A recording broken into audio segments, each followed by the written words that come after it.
thing is, until you can erase 3 Februaries, shut up. Bang! Quality over quantity. LeBron has beaten some of the best competition in NBA history. He's the GOAT emoji.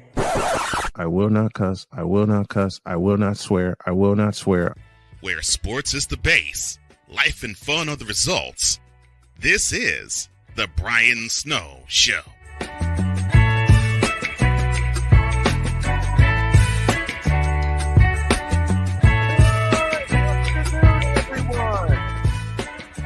And welcome to the latest and greatest edition of the Brian Snow Show. That intro you saw to kick off the show, that is courtesy of my fabulous co-executive producer. I'm sorry about this. I'm going to change mixers when I get done here this afternoon. That intro you saw was courtesy of my fabulous co-executive producer. That's the one and only Cole Johnson. And I'm sorry for all the interference. Just a minute.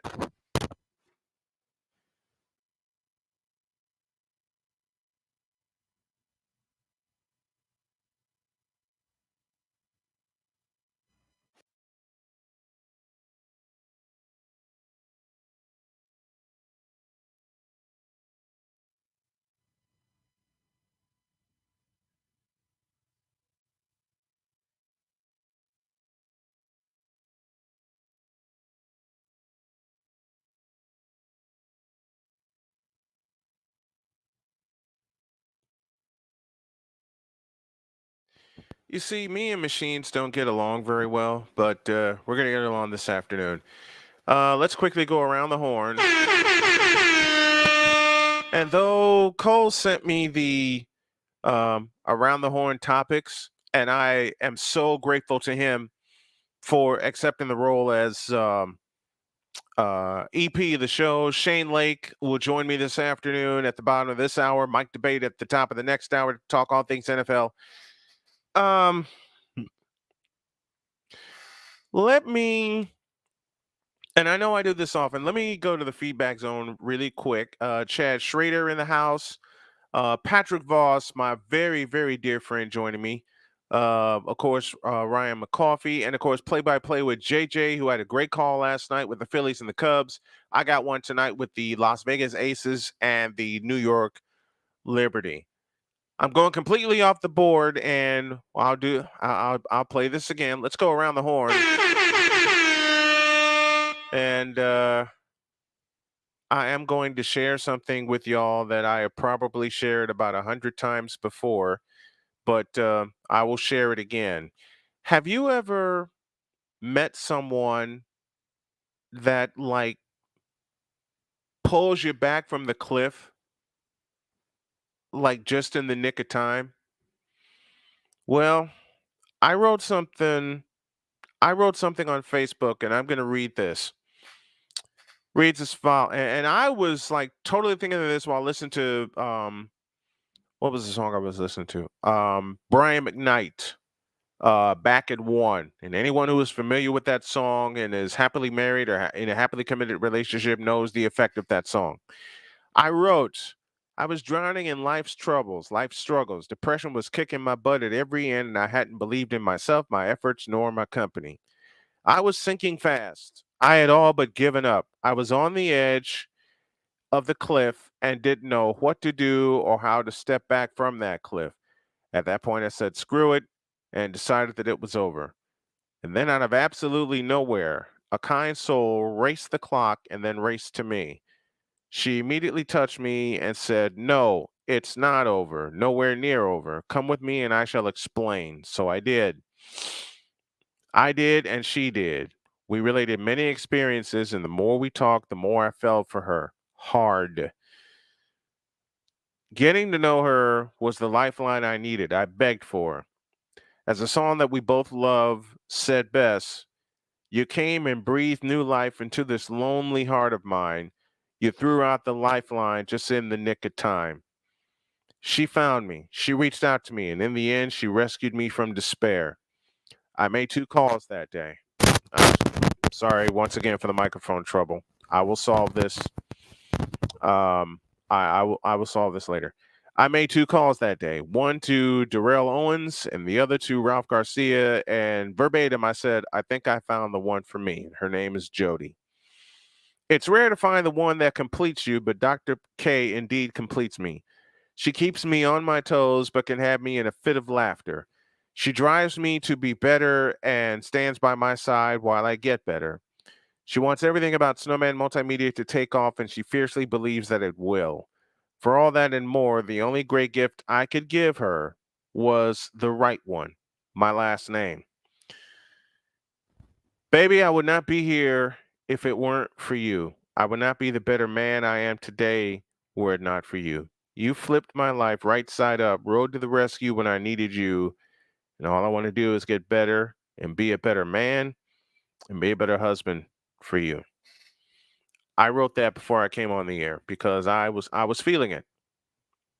I was absolutely feeling it. And sometimes you feel things as a man and you just can't help it. You have to express it. This is one of those times where I simply had to express it. I couldn't help it. I didn't want to help it. It was one of those times where I'm like, the hell with it. And I know that I'll say it again. I know that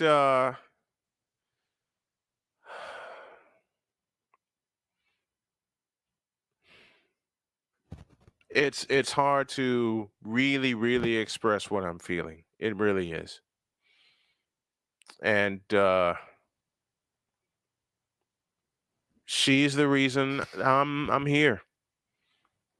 Big Dog, who will join me later, says, "Oh yeah, I remember the convos we had about men aren't supposed to feel." Well, yes, we are. We are supposed to feel, and we do. We absolutely do. I certainly do. When it comes to Jody, when it comes to Dr. K, when you find that one that you will fiercely defend and be real with, I will never ever in life tell Jody a lie. I can't do it. I can't break her heart even in the smallest of ways. And I feel that would be the smallest of way to break her heart because she's been through that before and enough has been more than enough. And I will never do that to her ever. Ever. I've had times where I realized later I did something completely wrong. Like recently. Just going through a lot of pain, and with someone going through all this physical pain, I simply don't know how to help. I just don't. I ask a lot of questions. Some of them seem stupid at the time, but they're necessary. I don't know what to do. I really don't. I really don't know what to do.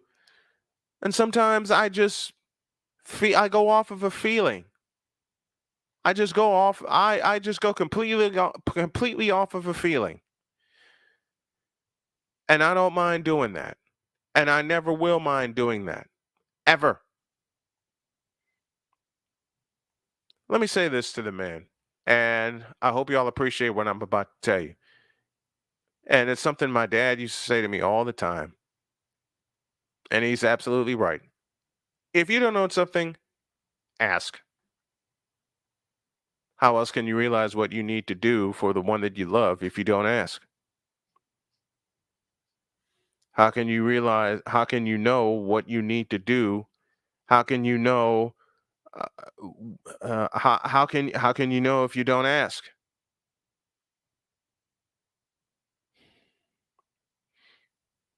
How can you know if you just don't ask? Just come out and say it, baby. I don't know. Help me. What do I do? Help me, help you. What do I do here? I've had to do that with Jody 100,000 times over. What's up? What's up, Larry? Uh, Play by play with JJ. But the fact that you're even open about that tells what type of person you are. Well, I appreciate that. I appreciate that. Do y'all know how long it's taken for me to be open about something like this? For someone A lot of Victor knows. Victor and I have been friends 20 plus years, and he knows me. If I shut down, I shut down for a while. And very few people know how to bring me out of the doldrums. Well, if one person can bring me out of the doldrums in a heartbeat, I married her with the song "You're My Best Friend" playing when she walked down the aisle to me. You can't go wrong with that. You just simply can't go wrong with that. And let me apologize to Cole for going off the board. I'm going to stick to the break times that I have. I know that Shane will join me at the bottom of this hour. But this is one of those times. This is one of those times I just had, at least for the first 2 seconds, I just had to speak from the heart. I just had to speak from the heart.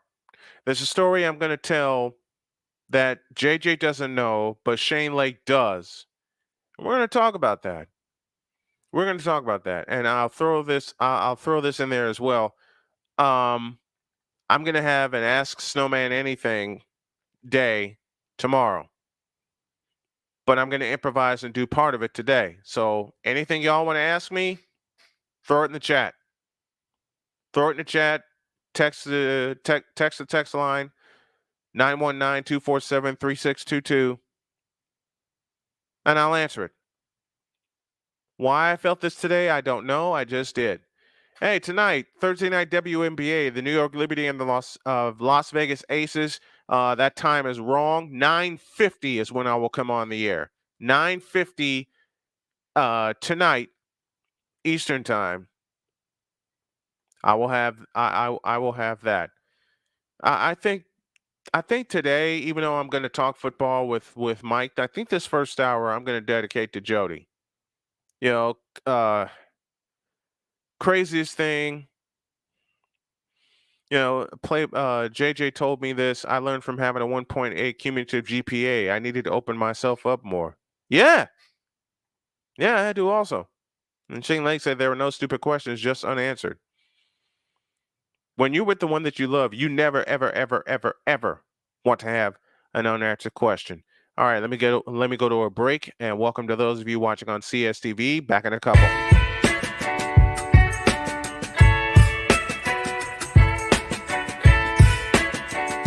The thing is, until you can erase 3 Februaries, shut up. Where sports is the base, life and fun are the results. This is The Brian Snow Show.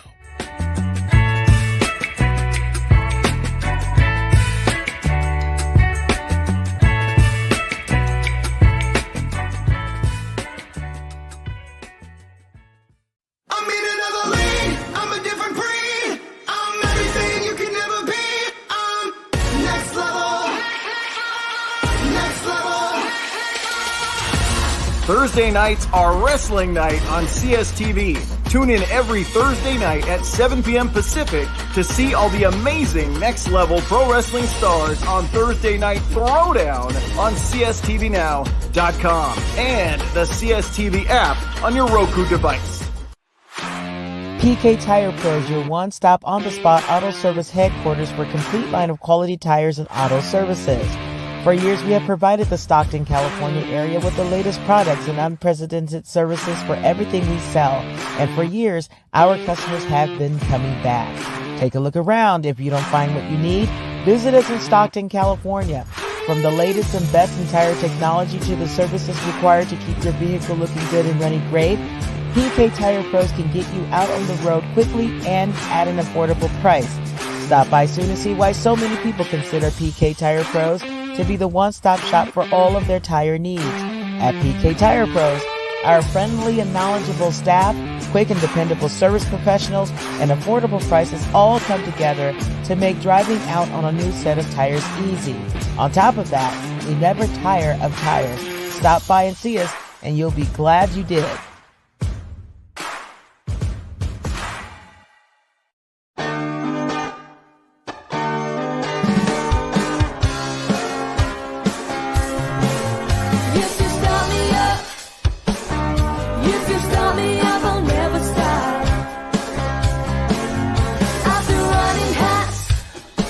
You got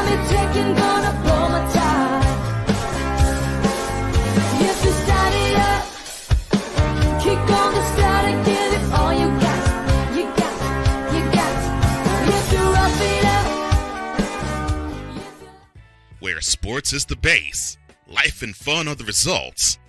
This is The Brian Snow Show.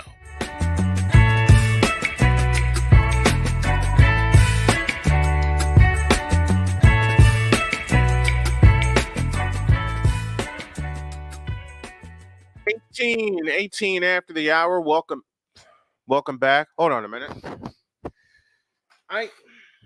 I'll get this set together one way or another, and I think, doggone it.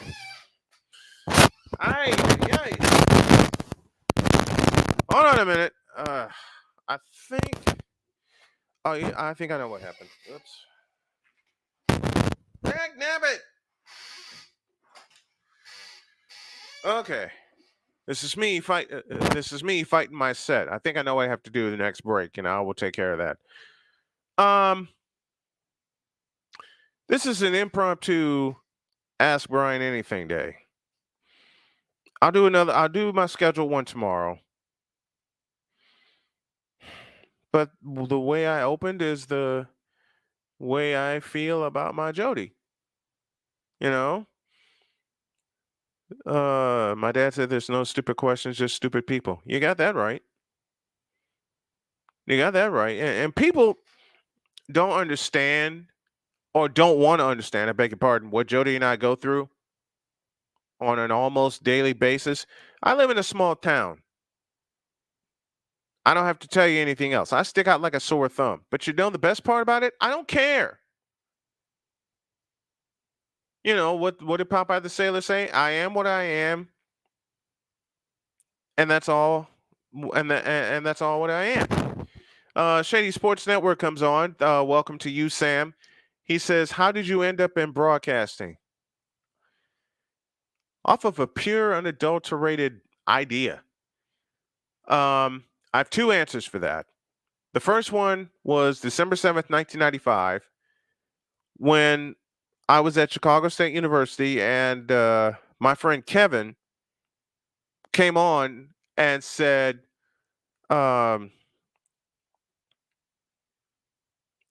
and was going to film Chicago State playing Northern Illinois. And I said, Kevin, can you attach a microphone with that? And he said, certainly. What do you have in mind? Now, anyone who knows me or knows of me, my favorite play-by-play announcer of all time is the late, great Jim Durham. And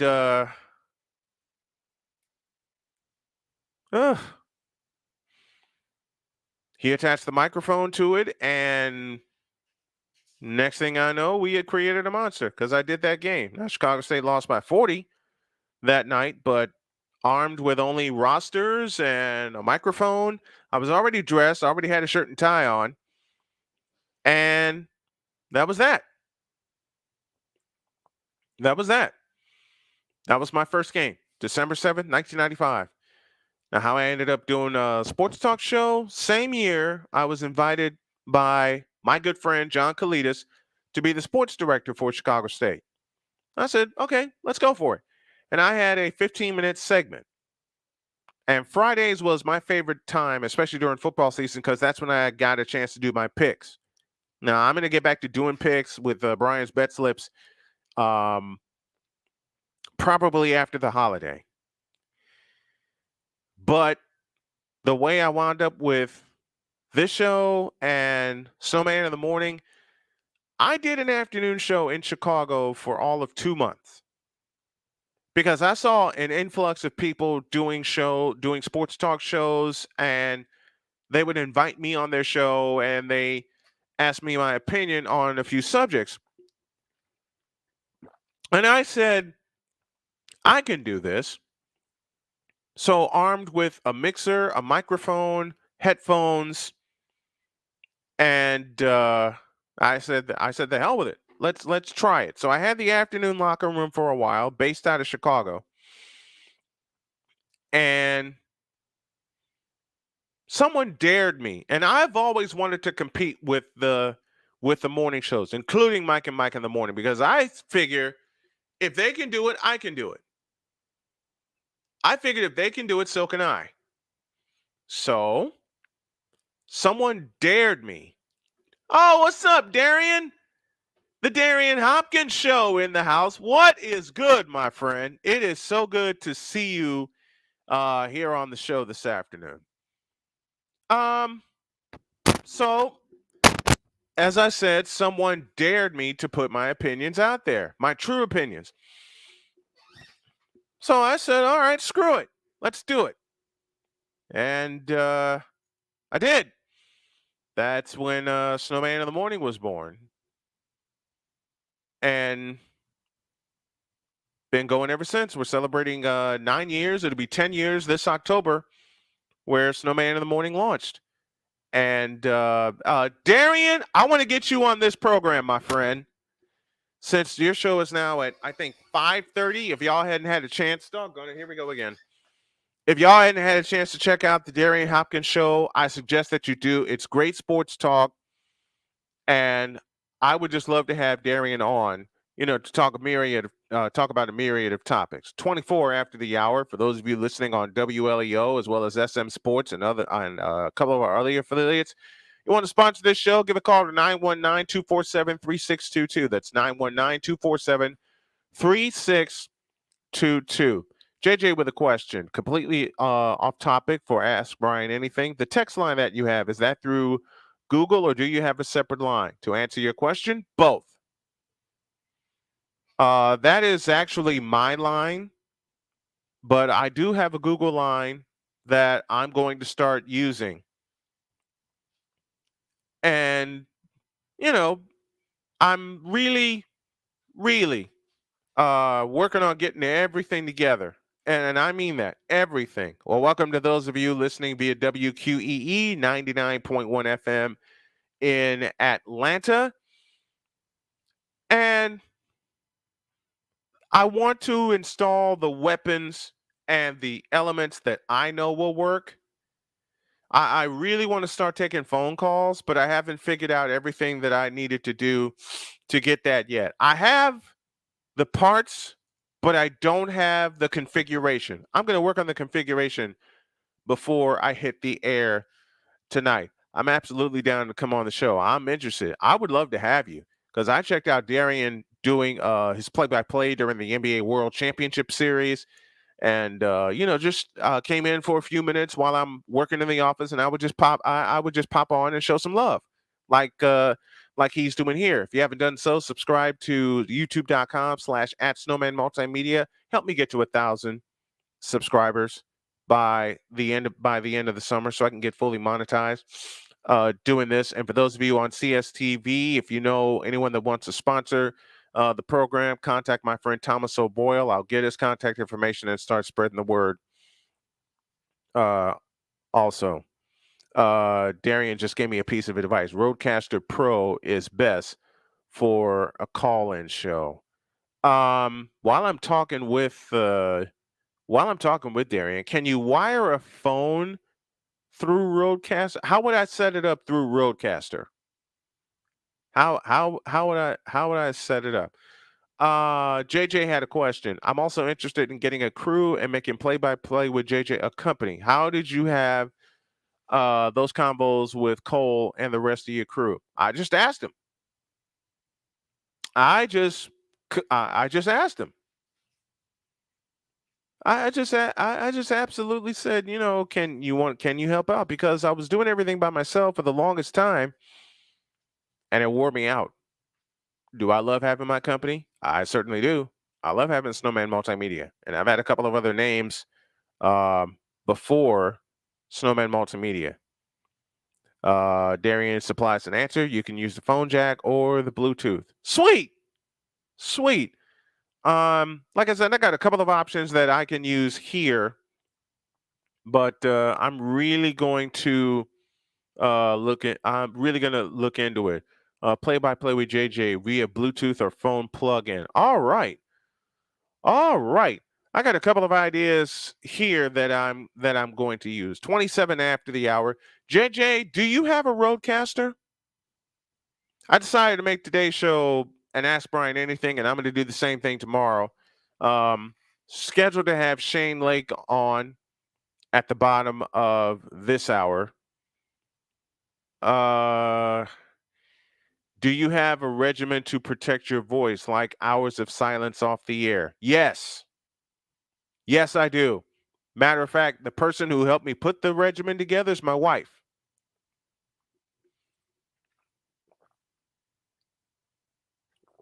The person that coaches my regimen is my wife, Jody. And Shady supplied this piece of advice, and this is the one I use most often. You could just use StreamYard with just audio, and it works. It works. Something that I do, a lot of water. I drink a lot of water. And the other thing that I do besides hours off, um, I drink a lot of tea with lemon, and the tea calms me down. Like right after I am off the air, I don't talk for 2 to 3 hours just to uh just to rest the vocal cords. And anyone who's heard me do play by play, I am into it. I fully admit I am totally into it. I'm totally into it. JJ says, Darian, I got a sub to you, my man. Yes, please go subscribe to the Darian Hopkins Show. You said Rodecaster was the best investment I did. It was worth it. It make things so much easier, especially audio wise. Okay. Well, I know a couple of things I'm going to have to do here. Let's collab. I'm willing to collab with anyone, JJ. Yeah, let's all you know what? You know what? I have an invitation for Darian and for JJ. I want to put together an NFL show, and the first panel that I do, I want to have JJ, who covers the Patriots, and I want to have Darian, who covers the Raiders, on my channel. Open invite for anybody that covers a football team, be it college or pro. When I start doing my football show, I want y'all as part of it. I want y'all as part of it. Even 30 after the hour, we're presented by betus.com. Go to betus.com, use the code Snowman, and you get a 125% match on your initial deposit. 125% match on your initial deposit if you go to betus.com. Woo! This has been good so far. You know what I'm really going to do? I'm going to drop this in the chat for anyone that wants to come up and have a chat with me. And right now, I got to welcome the big dog. I think he is ready. He's right here. What's up, big dog? How are you? What up, brother? How you been, man? You been all right? Oh, been busy. Just literally got out of one meeting and popped in this. Shane has been one of the people that has written through me through everything. I mean, from me being homeless to my abusive relationship, and Lord knows we had conversations about that. Let me tell you all this story. And Shane was with me. I had some people when I was homeless. I put it out there on social media. Let me welcome two more people, Jason Joseph and Vic Allah, aka Victor Locke, joining me. Tell this story. When I was homeless, I put it out there on Facebook, and I wasn't having any fun. I was sitting in the Denny's. And then all of a sudden, that same night, and I was talking to Shane. I remember him being up with his little one, and he was flying off of Red Bull. The night I was in Denny's in 2018, 17, I beg your pardon, 2017. I wound up getting a hotel that night because someone pitched in. I had a lot of people pitch in. And I started doing my vlog, My Life in Two Bags. Yep. You remember because Shane helped me produce the episodes of what to cut, what to put up there, and everything. And I had the blog. I had the blog going. The blog page was up. And then I got a threat. Oh yeah. I got a threat from my ex. Uh-oh. What? Yeah. Mm-hmm. Jody Dials is the young lady who I was dating. I told her kick rocks because she stole 2 sponsors from me. That's messed up. Oh, not to mention the fact she was hanging around with my former best friend. And Victor, you know who that is. Oh, I do. What? I do. Oh yeah. Oh yeah. It gets crazier. Let me pause here and I'll continue this story because y'all need to hear this. I'll tell you when we get back. Yeah.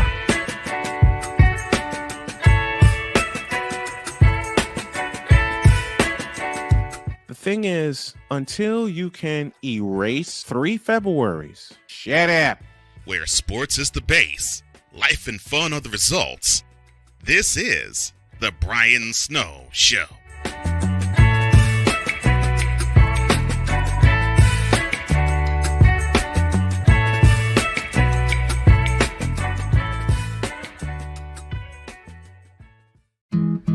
Where did the time go? I don't know how I got here. You've done the hard part. You quit smoking. Now do the easy part and get scanned for lung cancer. If you smoked, you may still be at risk, but early detection could save your life. Talk to your doctor and learn more at savedbythescan.org. If you talk, they will hear you. We all want our kids to grow up safe and healthy, so we show them how. And we tell them with honest conversations that let them know what we expect. Not just one time, but every chance we get. That's especially important when it comes to alcohol and other drugs. Kids not only need to know the dangers and how to avoid them, they need to hear it often from you. And when it comes to pain medications, opioids, they need to know that they should never be taken without a prescription and never shared with friends or family. It's dangerous and illegal. So talk with your kids and guide them through the challenges of growing up safe and healthy. Because when you talk, they hear you. For more information about talking with your kids about underage use of alcohol and other drugs, visit underagedrinking.samhsa.gov. So talk, they hear you. You can do it if you try. He was only 58 years old when he passed away. That outcome could have been different. Colorado happens to be one of the worst states for radon levels. It's in our ground and it seeps up. The more you breathe radon, the more chance you have of DNA being hit and the cell mutated. The EPA estimates 22,000 lung cancer deaths a year caused by radon.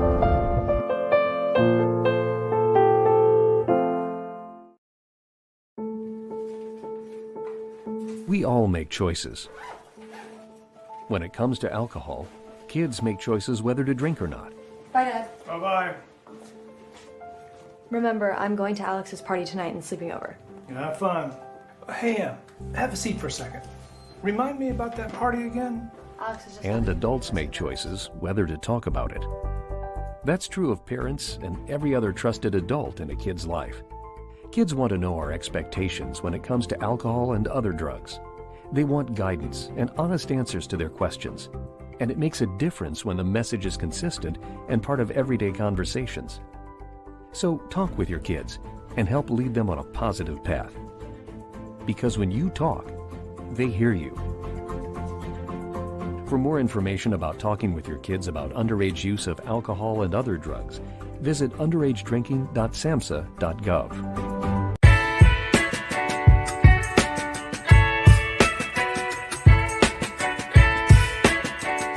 The thing is, until you can erase 3 Februaries, shut up.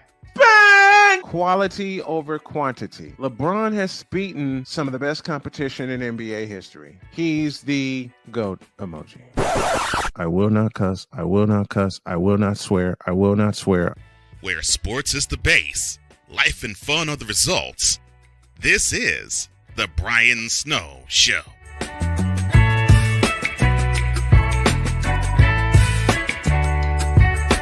Full house, 38 an hour. Big Dog, Shane Lake, Victor Locke, Jason Joseph, and now introducing the one, the only, Mr. Darian Hopkins. D-Hop, What up? What's going going on? man? What's going on?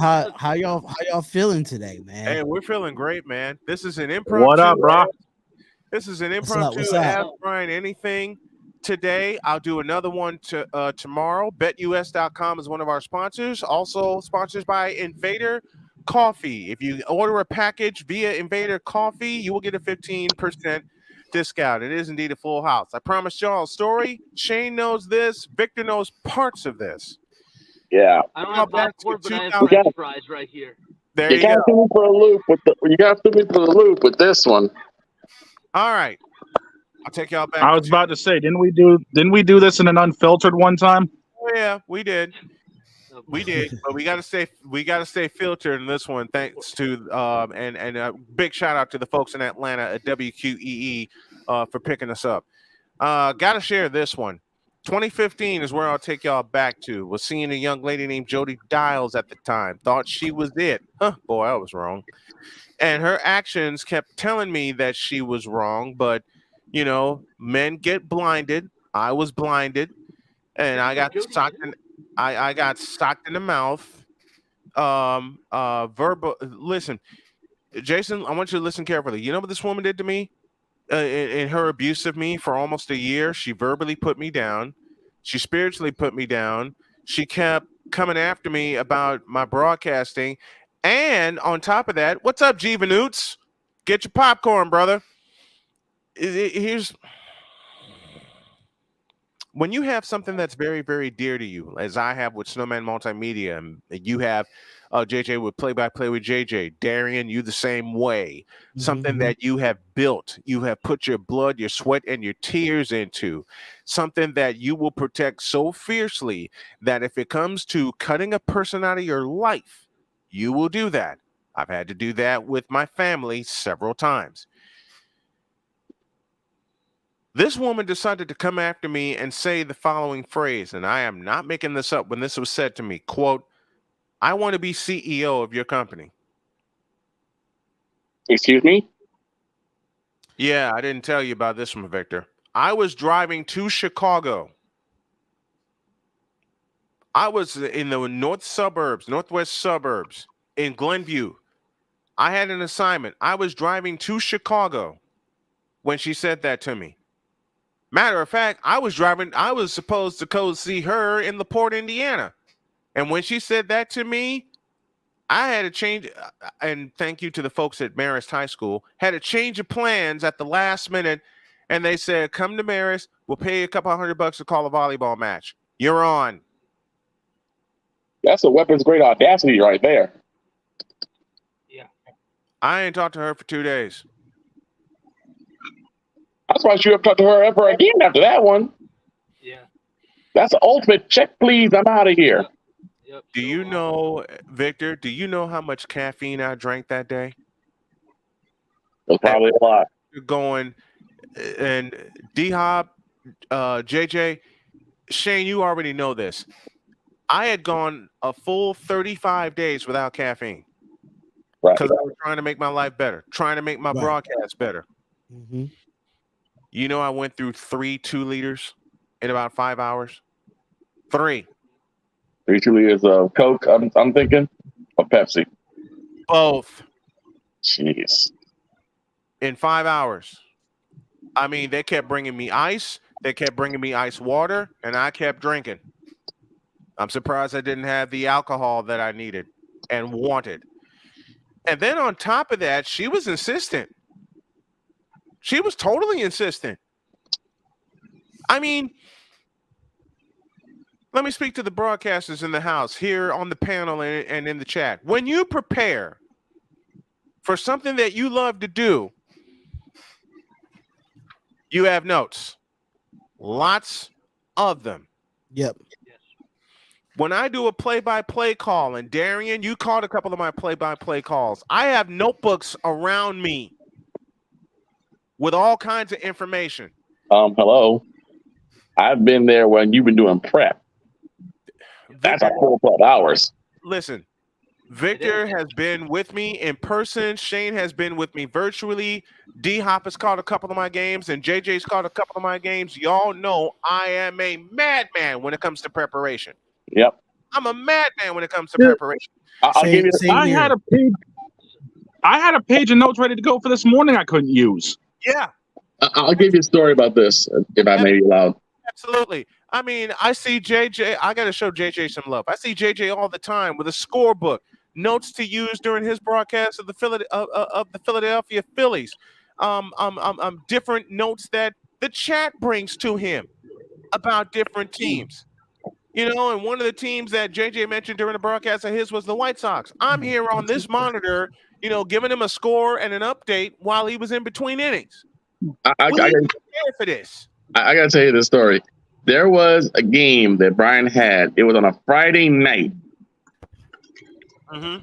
From the prior Tuesday, he was in the office looking up every stat, every fact, every figure, tabulated everything, put it on a spreadsheet, put that spreadsheet in his computer. He had everything down to the decimal.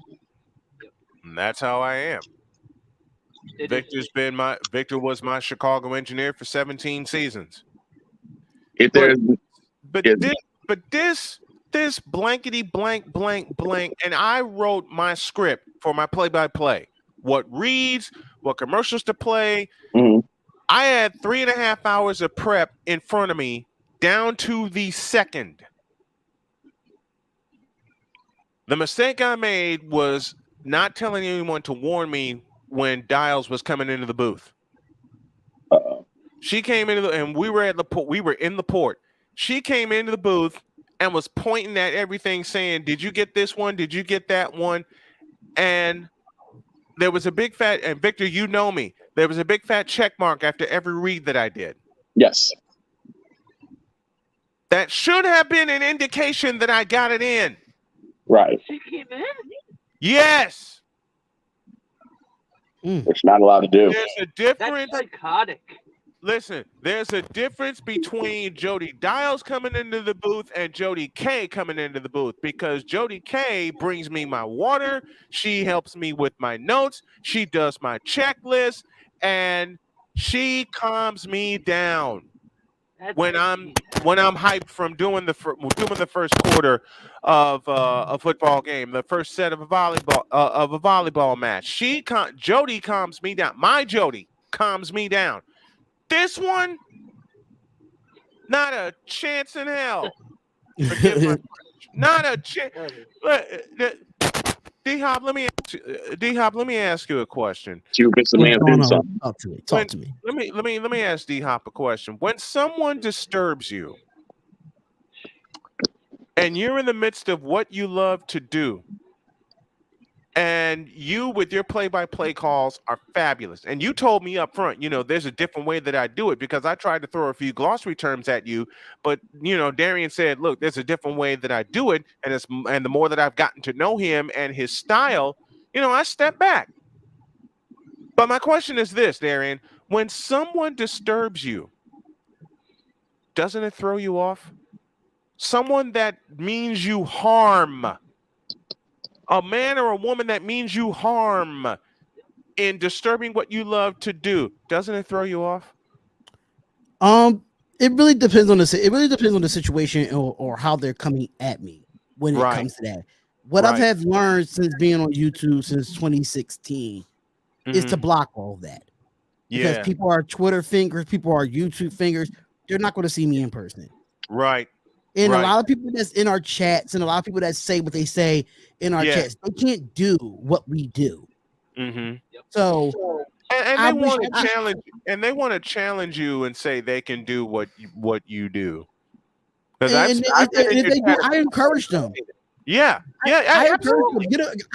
I usually say get on the play-by-play with me and see if you can do play-by-play better than me. Yeah, get on. Yeah. And see what you do, because with me, Snowman. Go ahead, dude. With me, Snowman, I'm gonna be completely honest. your preparation is different from mine. JJ's probably Right. different from mine. Right. My preparation Right. is I just get in front of the camera and I see what I see on that TV because I know Yep. the knowledge of basketball when I do. I already know the knowledge because I did high school. Yeah. Play-by-play. Same. Same.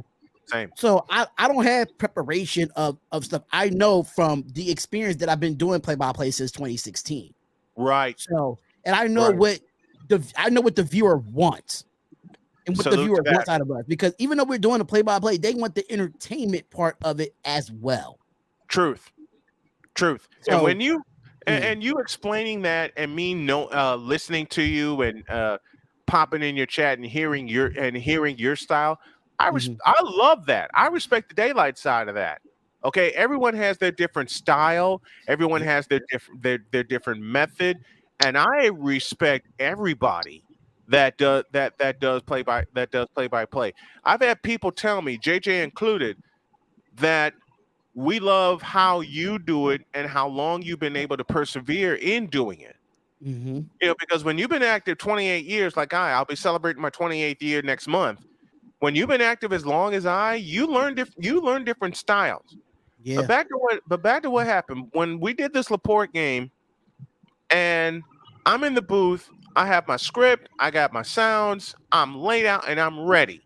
You know, and I'm pressing all the buttons. You know, this is the commercial pack. Mind you, the woman that I was dating, not married to, but dating, was not there when I voiced all the commercials, when I voiced all the intros and the outros, when I put the music together behind it, because I selected a lot of NFL primetime music to use for the opening and the closing, and the person who voiced the opening and the closing wound up taking my woman. Wow.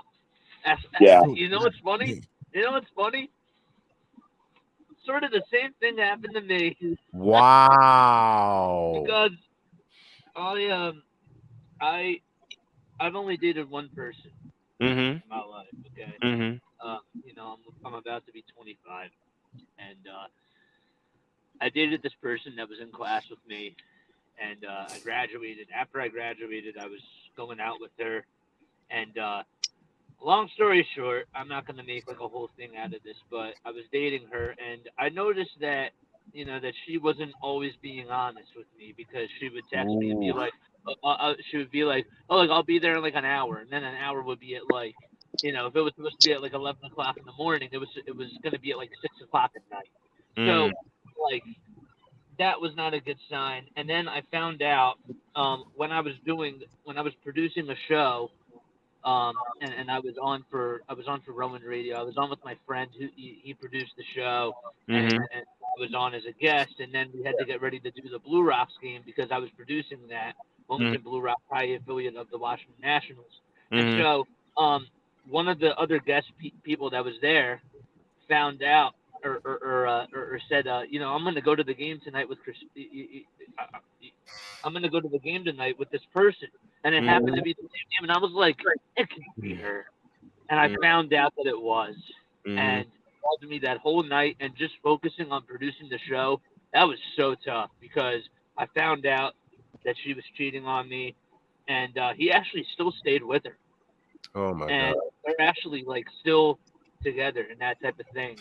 And it was just like unbelievable how I found out that night, and I was really trying to hold it together. And that was like one of the toughest days because Yeah, I get it. how can you?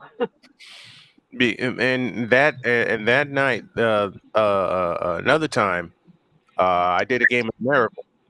It was Laporte at Maryville, and I got there 4 hours early before kickoff. Students were still in class, and I said, "Can you please let me in the booth early?" And I was so stressed out, I had to get in my place of solace, which I did.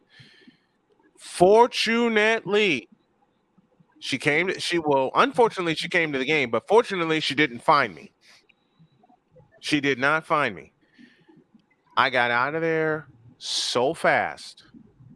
I never thought 70 miles an hour from Maryville, Indiana to Glenview would feel so good. I got 2 calls from her that night. The first one, I hope you're safe, stay safe, drive safe, and all the lovey-dovey stuff. All I will say, gentlemen, is the next call I got from her 20 minutes later was an accusatory call.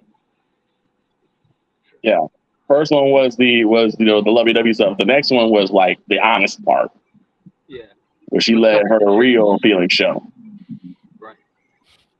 Well, let me make an invite for D-Hop. I'd love for you to cover the Raiders for my network as well as yours, brother.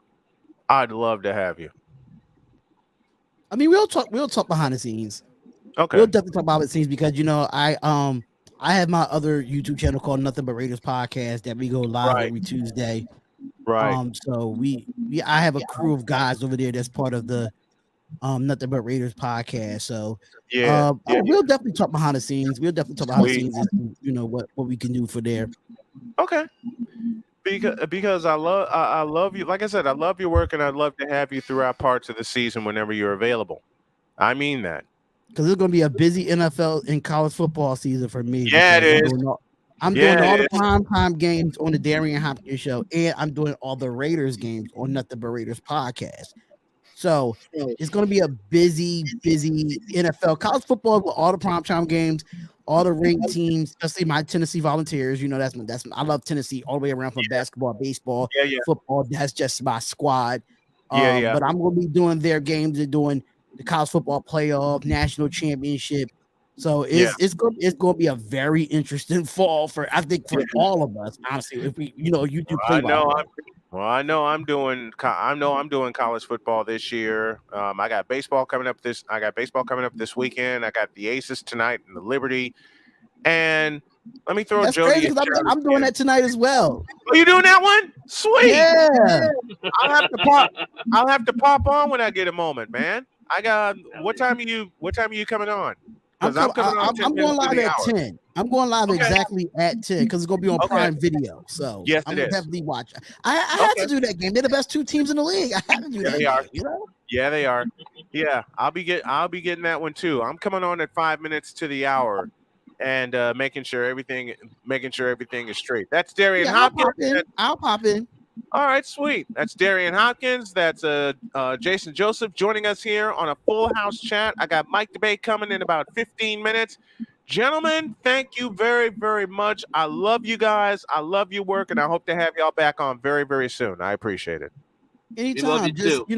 I'll be on at 5:45 today, Snowman. I'll be on at 5:45 today for the Darian Hopkins Sports Show. I got you. I will pop in. Thanks. All right, man. No problem. I'll talk to y'all later. Talk to you later. JJ, I love you, brother, so much. You go kill it tonight. I will pop in. I'll pop in too. Of course, I got to show you some love.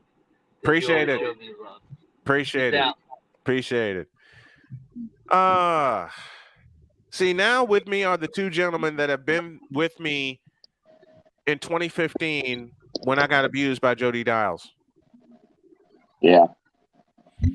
Because this is the part I didn't tell, and I didn't want to tell it while I had the guys on.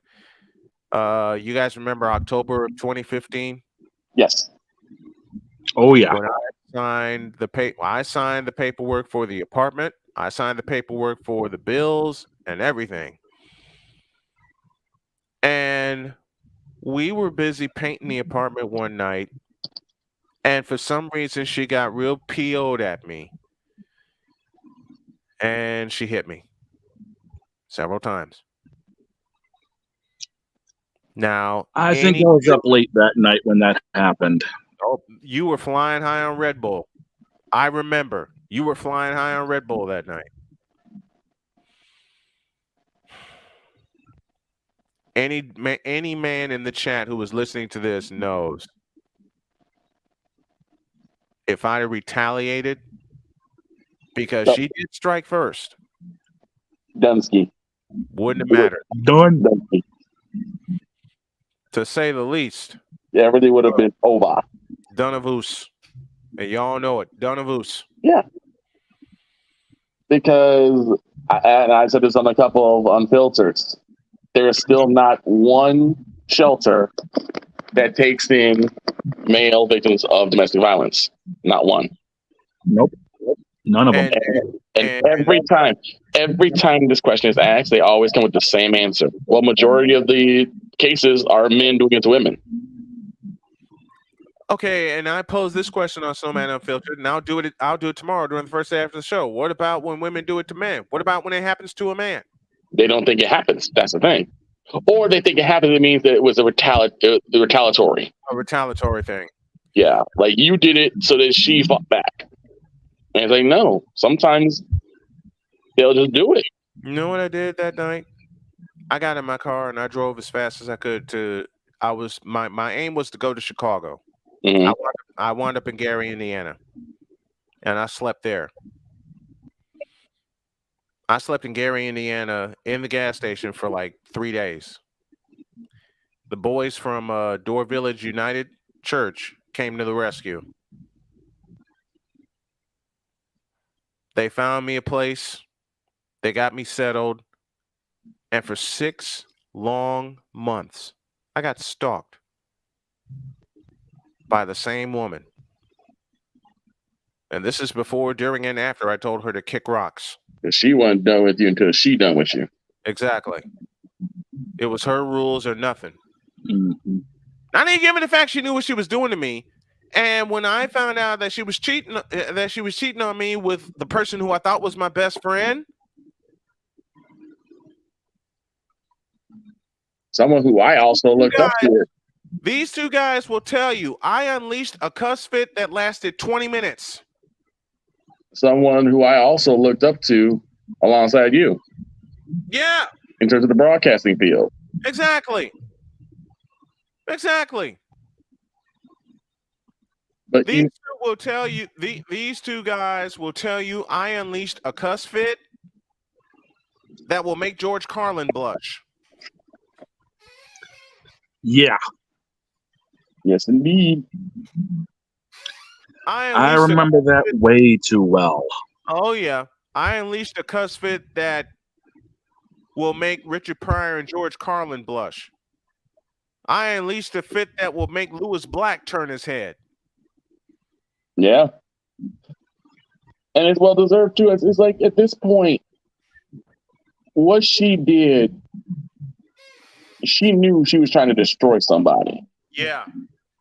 So when she tried to break you down, she could control you, and then when you decided to leave, that's when she went on like a full-blown attack, trying to destroy what you created. I finally said the hell with this. And let me thank Tony Midas as well. We're at the top of the hour. Let me thank Tony Midas as well for cluing me in to what this blankety blank was doing. She was stealing sponsors from me to work with Alvin. And this is after I told Alvin everything that's going on. I unleashed everything. I wanted someone to just bleep and listen to me. You know, he asked me to, and I'm already at the port. I had a doubleheader that night. Shane, you remember this doubleheader I had to do. I had to go to the port, and this was before Christmas, 2015. I had to go to the port, do a game there, and then I had to go trek to Michigan City for a Marquette Catholic girls game.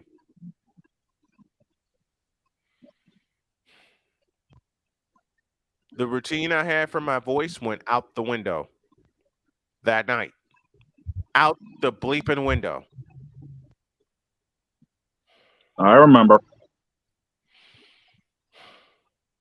I never cussed so much or so hard or so loud. All right, let me give you all this before I get Mike Debate on here to talk football and get back on track here. They called me. I went to see her. It was a Friday morning. I went to see her at the apartment that I freaking signed for. Yeah. That I freaking signed for. And here's the thing. If I had known that, the first thing I would have told you to do is that you go to that apartment with the police and you get her kicked out.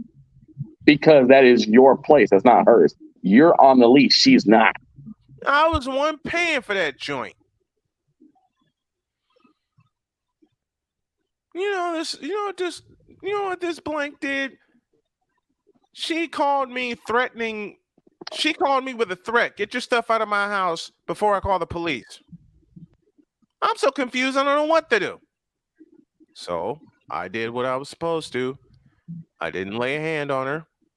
I opened my trunk, and she had the nerve to put all my stuff in a plastic freaking bag. In a plastic I remember. bag. If I had a video camera rolling, and Shane imagined the look on my face. Victor as well. All right. You see those wide eyes Shane had? Mine was worse. And mind y'all, the night before, I didn't sleep. Right. At all. I must have called Victor 10 times. Like, please help me go to sleep. And Victor's like, I can't. All I could do was recommend you some music. That was the only thing I really could have done. And the music you recommended usually worked. It didn't that night. No. It didn't that night. I was so wound up, it wasn't even funny. Yeah. I'm gonna ask. I know it's been passed, but did you actually have the lease contract? Did you have it on you, or was it in the house? It was in the house. Mm. It was in the house. I didn't think of taking a copy with me. So she came out with my stuff in the plastic bag. And you know, and this is the part I did not tell Shane because I was too embarrassed. Her statement to me was, quote, I hope you realize why I'm doing this.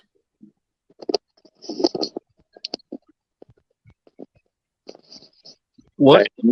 Like news to me. Y'all heard what I said.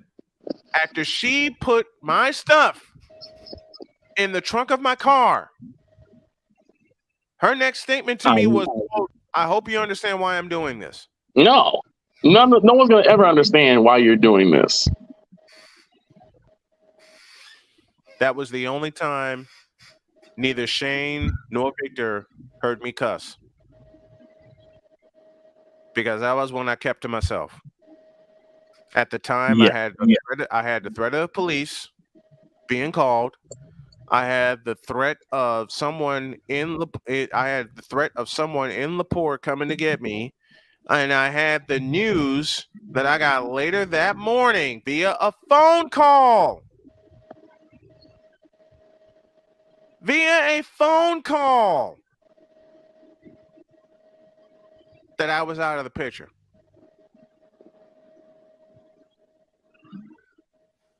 And give me this doggone button. The first thing I can think of was, oh, hell no. And if y'all could have heard my next sentence on air, there was a lot of in the middle of it. Oh, yeah. There should have been. There was a lot of them. And here's the crazy thing. I still get friend requests from Ben to this day. I'm sorry, say that again. Yeah. I keep getting friend requests from Ben to this day. Both of them? No. Miss Downs does not know me, nor should she ever want to. But Ben Man, he does. He's requesting. And I have never looked at it. Ever. Good Lord. Good. It's like what I think personally, and this is my opinion, what I think probably happened is now he's seeing what you seeing and he's trying to find a way out. I hope he never gets out. And it's like, I'm sorry, you climbed into that mess. So now you find it right way. He created that mess. That mess.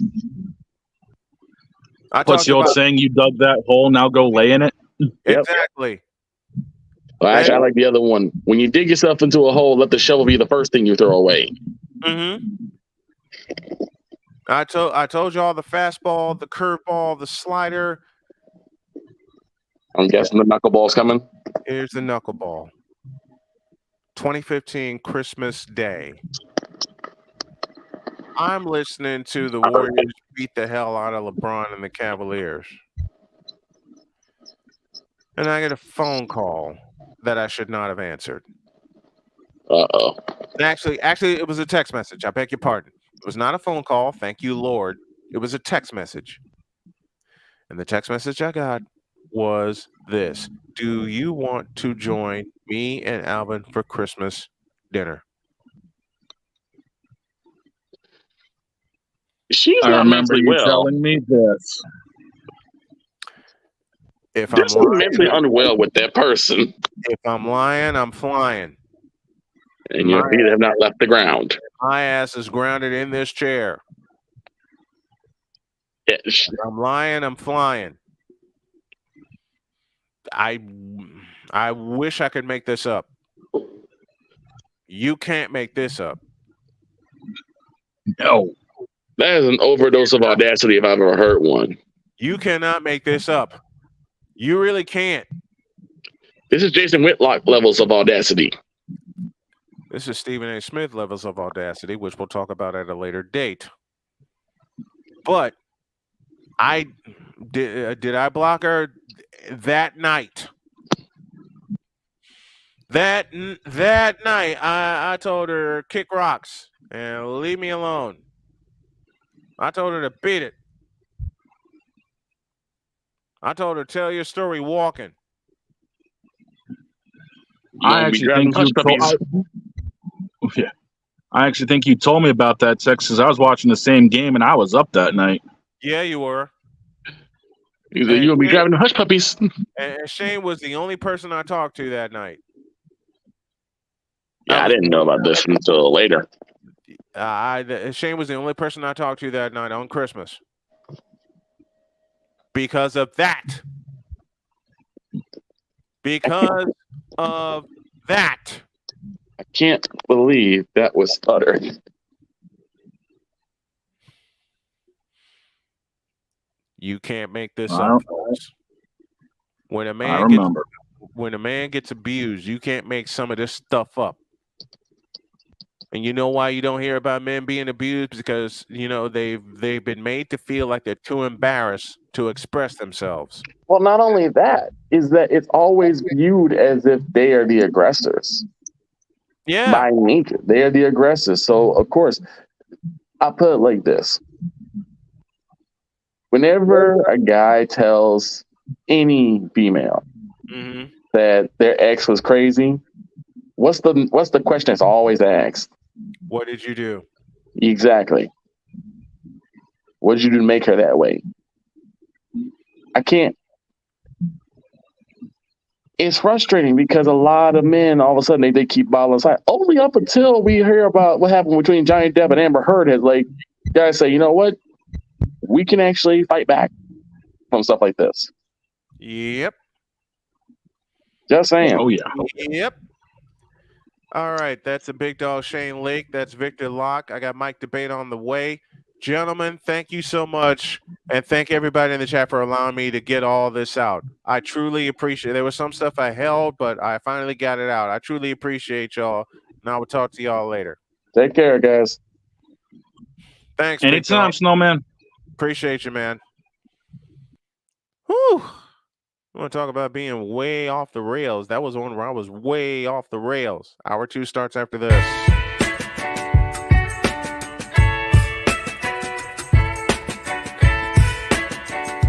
The thing is, until you can erase 3 Februaries, shut up. Where sports is the base, life and fun are the results. This is The Brian Snow Show.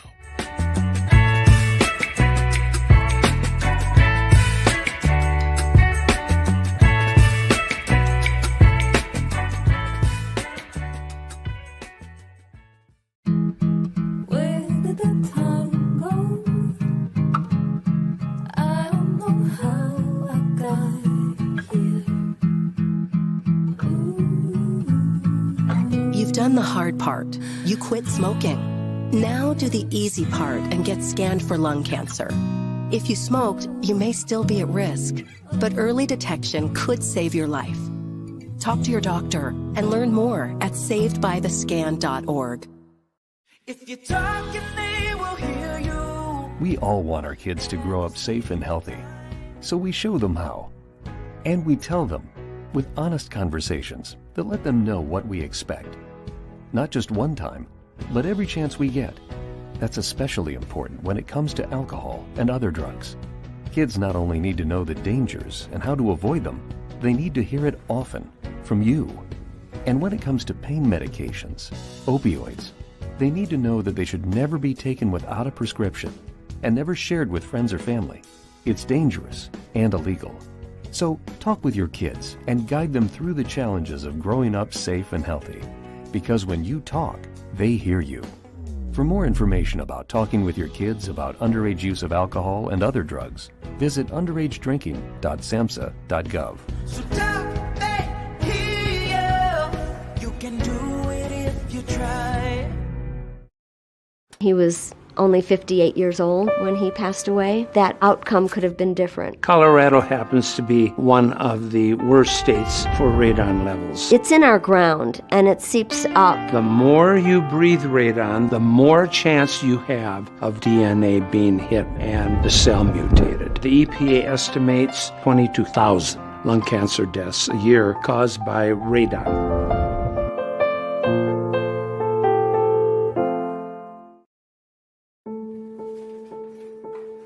We all make choices.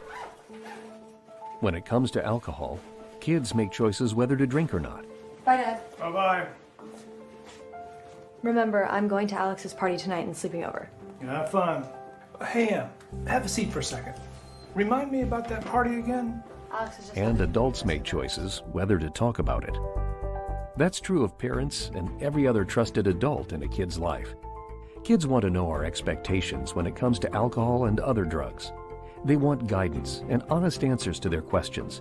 And it makes a difference when the message is consistent and part of everyday conversations. So talk with your kids and help lead them on a positive path. Because when you talk, they hear you. For more information about talking with your kids about underage use of alcohol and other drugs, visit underagedrinking.samhsa.gov. Where sports is the base, life and fun are the results. This is The Brian Snow Show.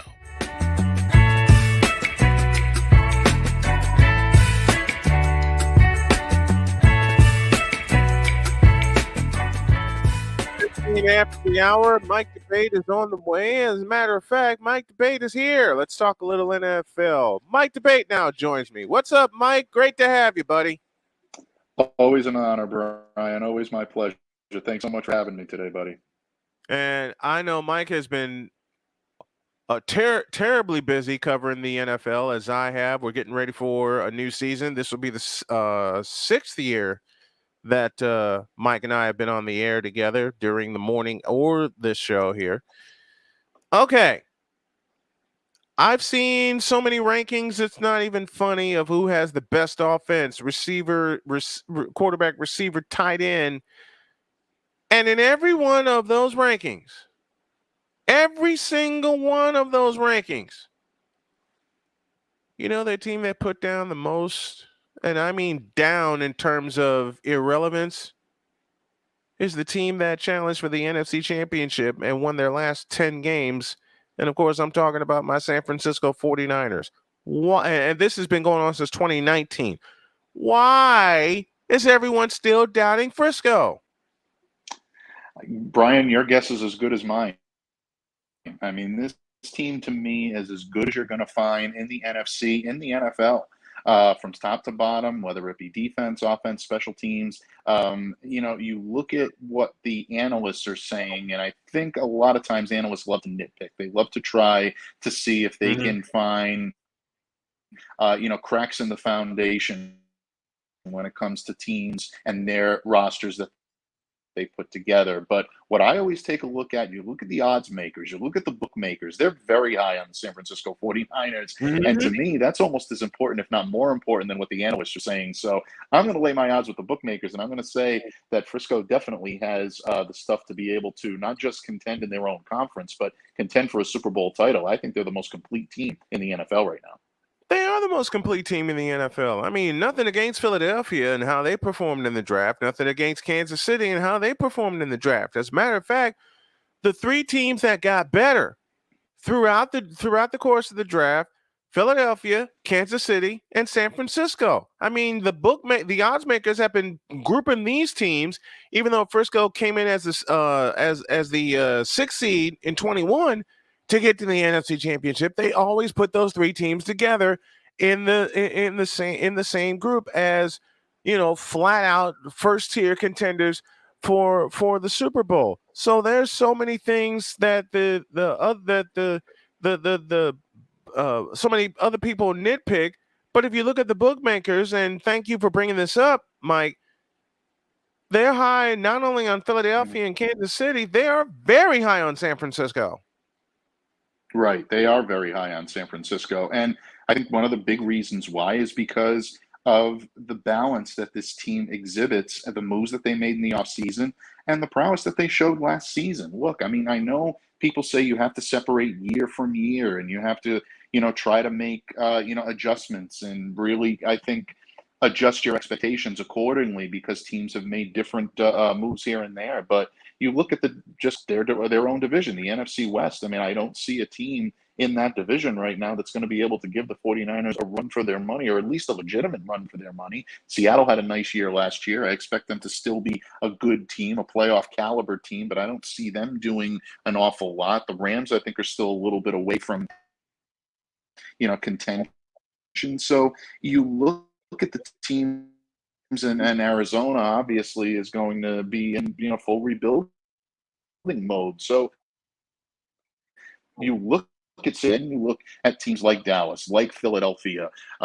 These are teams that are going to be in contention for that conference title. San Francisco, in my opinion, has the most balanced roster out of any three of those. They've got arguably the best running back in the league with Christian McCaffrey.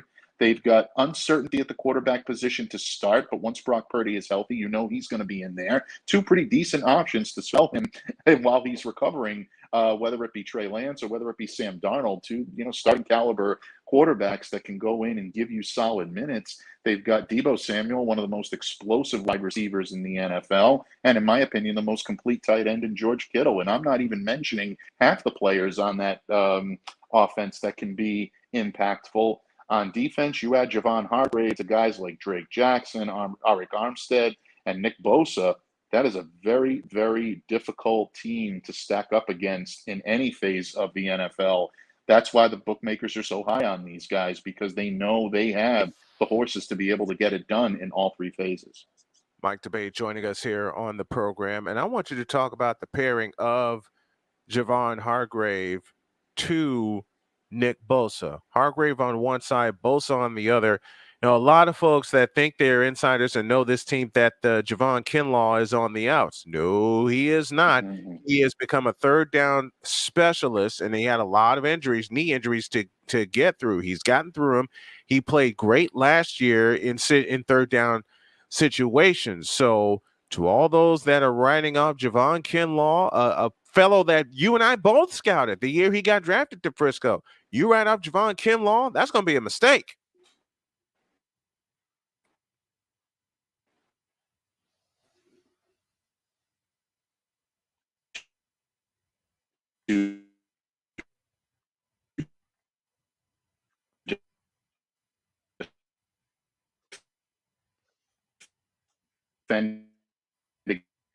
Against the run.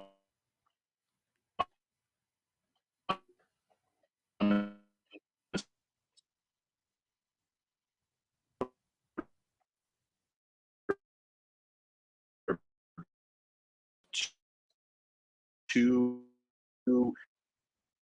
offense and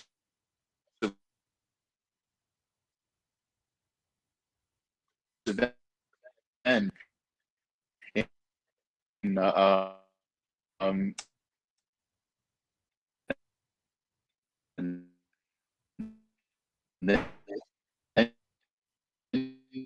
you take someone like Kinlaw, who you can get into the groove on third down. That's a lethal 49ers front seven this year. Hargrave really does change.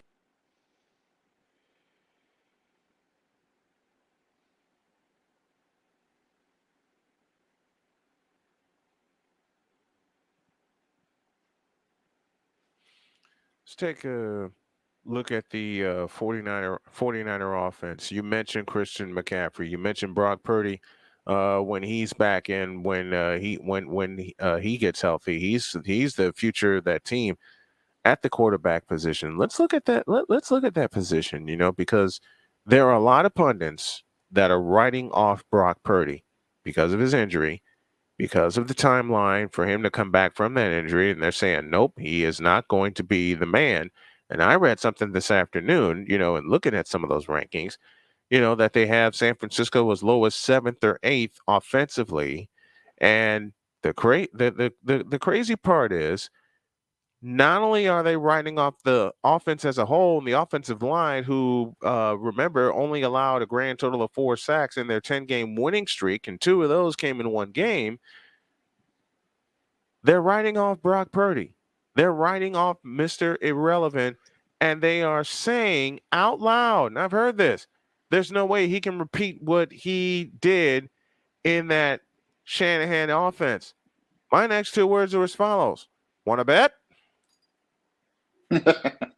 I agree with you. Wholeheartedly, I agree with you. Look, the only question mark surrounding Brock Purdy right now is injury. And it always has to be a question mark because nobody ever knows how the healing process is going to go, how the convalescing process is going to go. We're hearing positive things so far, and that is a good thing for Brock Purdy. I, for one, am holding out hope and believe that he will be on the field at some point this year for the San Francisco 49ers. I think we're trending in that direction, but that is a question mark until we know for sure. You have to treat it as such. But if he's healthy and back in there, I can't imagine anyone coming up with the take, I guess is the best way for me to put it. I'll be respectful, Brian, that he's not going to be able to, replicate what he did last year. He's got a great supporting cast around him. He's got a very formidable offensive line. Those are 2 battles that most quarterbacks will fight tooth and nail each and every day that they're on a football field. But at the same time, you also look at what Brock is able to do, the type of style that he brings to the 49ers and how well he fits with what Shanahan is capable of doing, the type of outside zone run incorporation that he brings to his offense. Brock is really the prototypical quarterback to be able to do that stuff. And I just don't understand how anyone could think that with him him being healthy and in the lineup, that he couldn't at least either replicate or maybe even eclipse what he did in 2022. So I've got a lot of faith in Brock Purdy. Again, the only question mark I have is health, because we just don't know enough about his convalescing at this point to know when we'll see him out there. But when we do, I think you're going to see a good product. Mike DeBate joining me here on this Thursday program, second hour of the Brian Snow Show.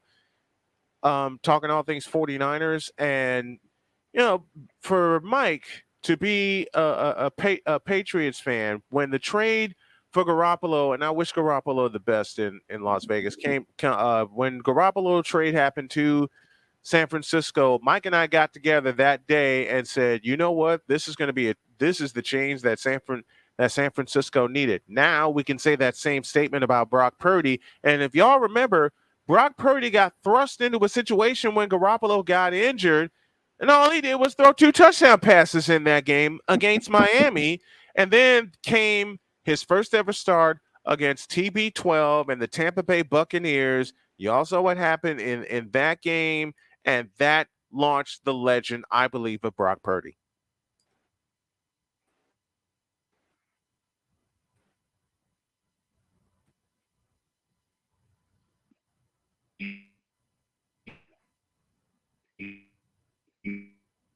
A high level role in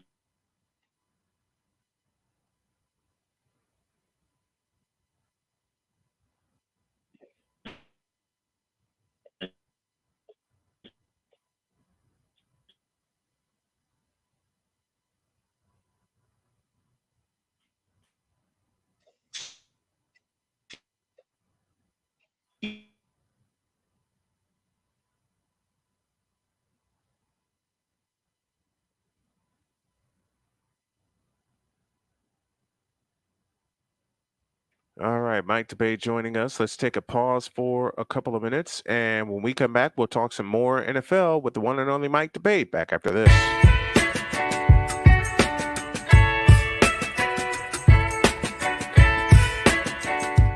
thing is, until you can erase 3 Februaries, shut up. Where sports is the base, life and fun are the results.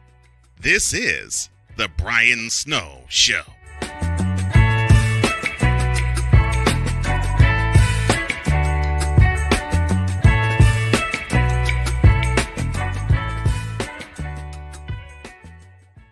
Hey y'all, Snowman here. Catch me, Cole Johnson, Wise El Jefe, Vicala, and the rest of the usual suspects and a few unusual suspects as we bring you 2 hours of the best sports talk you will ever watch and listen to. It's called Snowman in the Morning with Cole Johnson. Now on at 10 a.m. Eastern, 7 a.m. Pacific on CSTV and CSTVNow.com. Join us, won't you? One of the great things about ordering meals from Mother of Macros is that you can do it from the comfort of your own home. Click the national or local delivery link to access the menu, and we'll ship the meals right to your door. We understand you won't always have time to plan, shop, prepare, and cook to provide healthy nutrition for your family, so the process is simple and saves you hours. We know you're busy, so our meals are professionally prepared and packaged. You only need to heat them up and enjoy. We provide macro-balanced, delicious meals chock full of fresh, local ingredients with none of the stuff you don't want to eat. Plus, our menu changes every week, keeping your taste buds wanting more. We take care of your meals so you can worry about everything else on your list. Mother of Macros.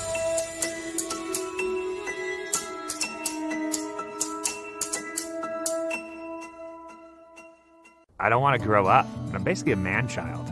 2005 Burning Man. I put a single Mitsubishi 170-watt panel on the roof of my F-250, and I killed the batteries within like 15 minutes of the first time turning them on. So that's when I first got into solar. I was blown away by the customer service at Battleborn. We want them to be happy with our product because in the long run, they're the ones who are out there using it. When you used to buy something American, like a car, something you knew was built really well, that's what I think of with Battleborn. Where sports is the base, life and fun are the results. This is The Brian Snow Show.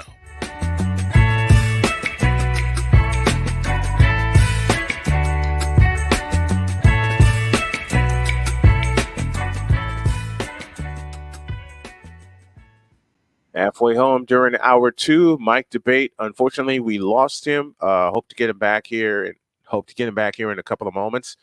Let me thank some people. Shane Lake, the super producer, EP Cole Johnson, coordinating producer, of course, is my wife, Jody Snow, aka Dr. K. Thank you to Darian Hopkins for hopping on. Play-by-play with JJ. Thank you for hopping on. The folks at CSTV. This was totally an impromptu Ask Brian Anything episode, even with the guests that we had on.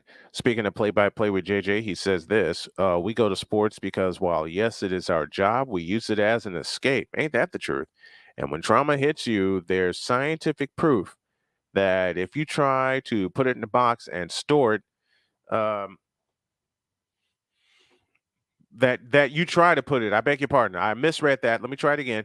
There's when trauma hits you, there's scientific evidence that you try to put it in a box and store it in the back of your head. Yeah, very good. Very true. I beg your pardon. Very, very, very true. Very, very, very true. And I was telling the story of what I was going through in 2015. You know, a lot of people had some comments about that, and I want to thank everybody that came on today. Because earlier today we had a full house. Boy, it was fun. It was fun. Let me see if I can get some people back. Let me see if I can get some people back up here, including Victor, because we talked a lot about being prepared. We talked a lot about being prepared for any and everything. And the one thing I am getting prepared to do is really take this show, as well as other programming that I do personally, to another level. And to do that, I have to totally be prepared. Now, this is probably going to be today and tomorrow, probably going to be the last times I go off the rails, and y'all know the sound that comes with that. But be that as it may, I have to apologize to my EP, Cole Johnson, who put the slate together and I didn't follow it. And he paid me a compliment this morning when he said, when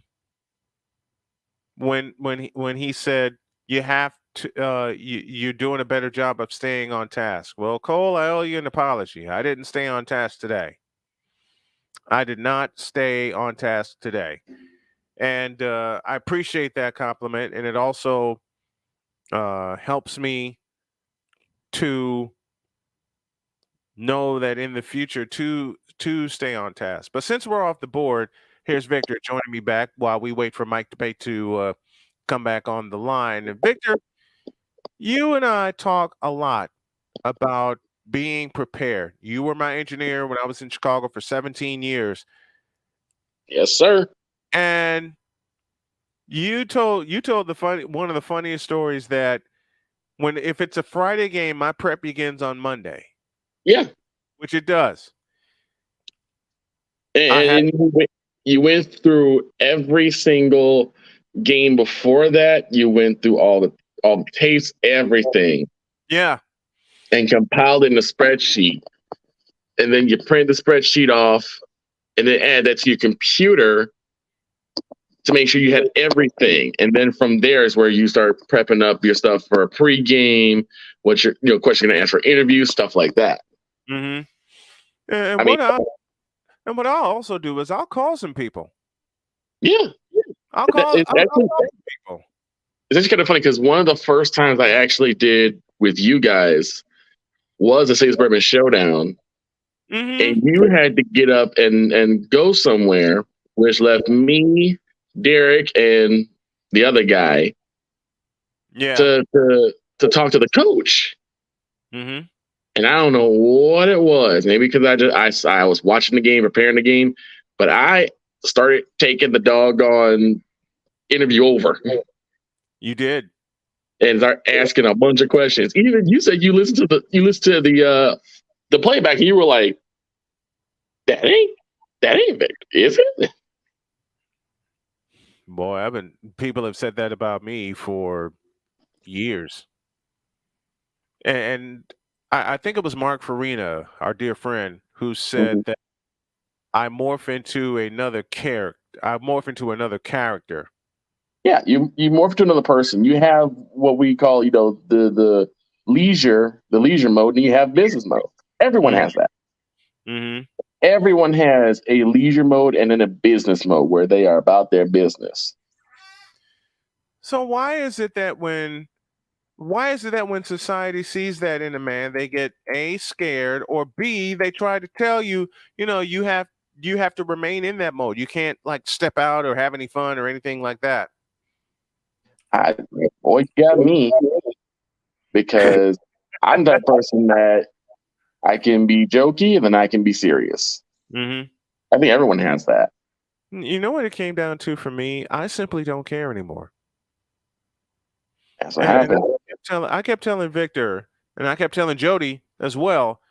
Once I turned 50, I've run out of blanks to give. I don't care. Yeah. I don't care. It's like, and it comes to a point where you have to basically say, I don't care anymore, because I've been caring and caring and caring what other people think about me, and it hasn't helped me. If anything, it's harmed. It's done more harm than good. It does a lot more harm than good to think about what society says about you, thinks about you, or tries to put out about you. And I mentioned that last one because there are quite a few people you and I have dealt with together that have put out stuff against us, against you and I, against our partnership. I mean, not only that, just like how our demeanor, they always try to attack and question our demeanor. How many times have you been told, you shouldn't talk properly because that's a white thing? Man, let's go there. Let's go there. No one expected me and Jody to last this long, part one. Part two, no one expected Jody and I, and we are very, very different. All right. We've had very different upbringings, to come together and understand each other. Okay, Jody has said so many times. Look, I know that I know this white privilege. I just wasn't a part of it, which made me smile from ear to ear. Right. Which made me smile from ear to ear. And it's like, why don't people understand that when people get together, they talk? I mean, the right ones. Let me say that one. The ones that last. Thank you. Jody and I talk everything out. It's something that I said earlier in the show when you were talking about, and when you talk about Jody, there is a shine, there is a glow that just washes over you when you do. Mm-hmm. And I said like this, the crown is given. Yeah. The crown is often given. But the title and the right to be called someone king or someone's queen, that is earned. Every day.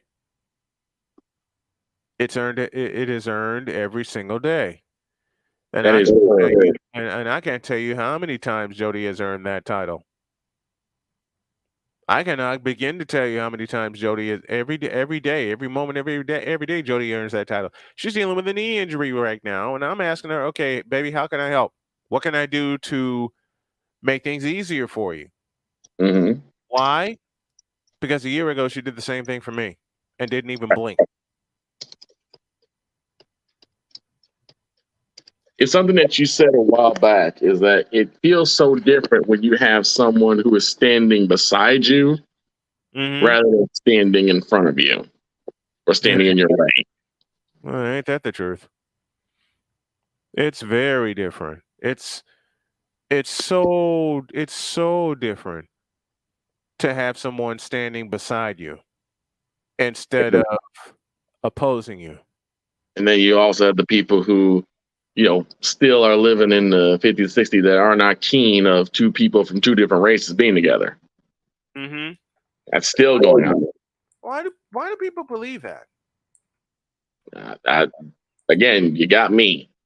I'll never believe that. Me neither. I can't. I can't, man. I mean, it could always be something like their upbringing, or maybe they have their own biases, but it doesn't make sense. It makes no sense to me either. It does not make sense. Makes no sense to me either. And you get it from both sides too. That's the crazy part. Mm-hmm. I mean, historically, we already had it from one side, but now the other side is looking at you crazy because of who you're with. Very crazy. Lord knows I get looked at crazy. Anyway, for being the cookout story against me.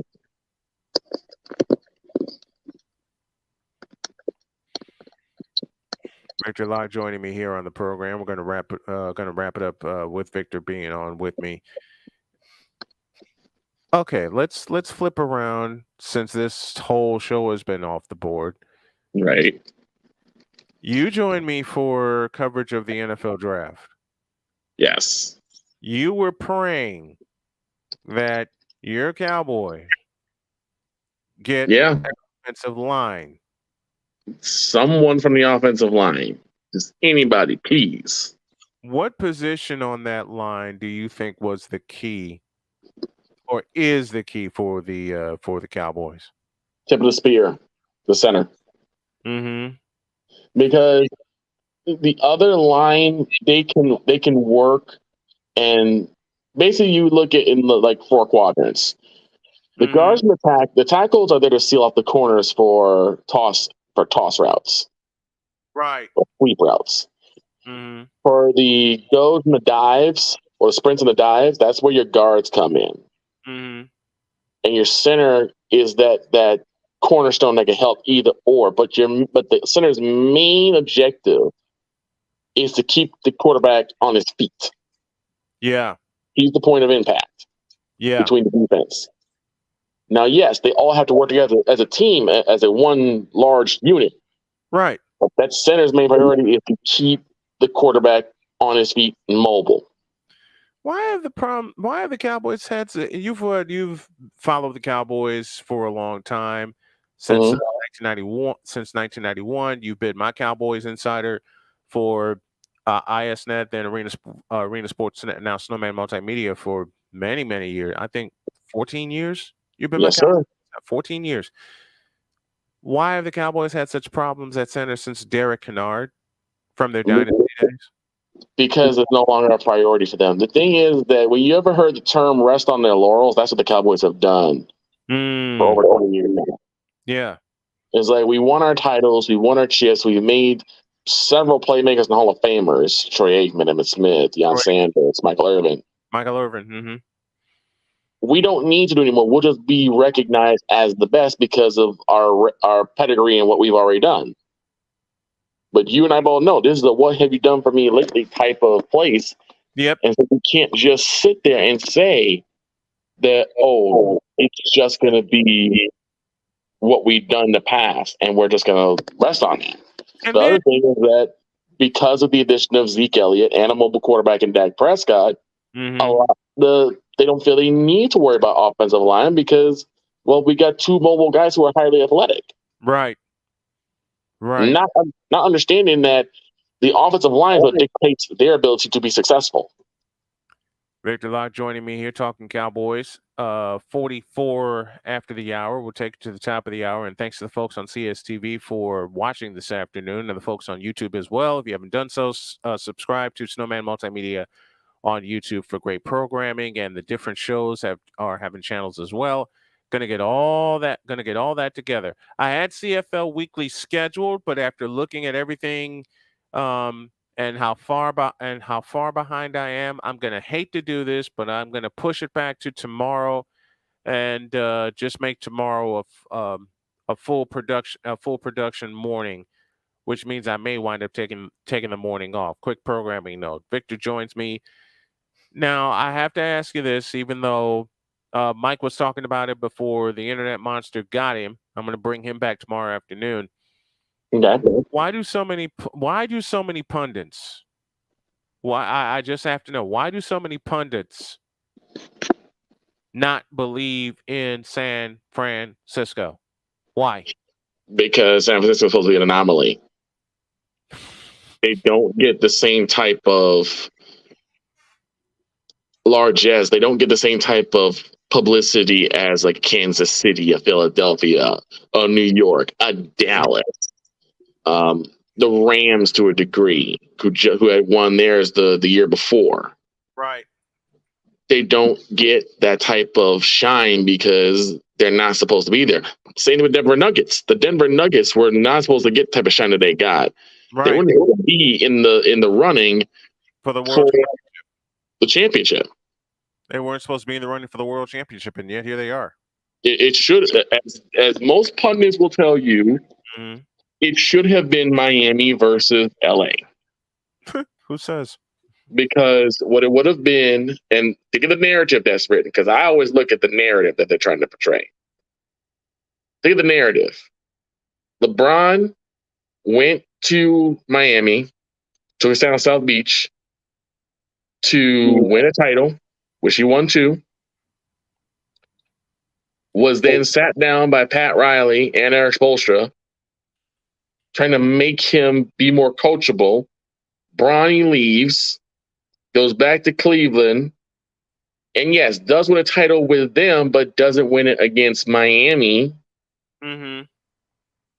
And so now he leaves there, goes to the Lakers, and think of the story that would have been put up. LeBron going with the Lakers, a storied team, yeah, to take on and beat his old team, the team that people that LeBron fans will believe had stabbed him in the back. Because I saw that too. I saw it also.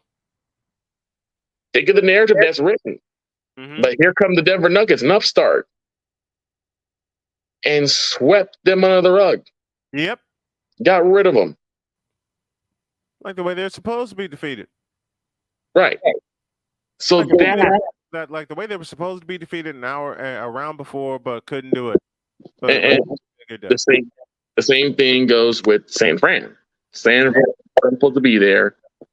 And somehow, some way, they not only ran the table after a pretty lousy week one. And actually half the season was pretty bad for them. Yeah, it looked like Frisco was going to sink.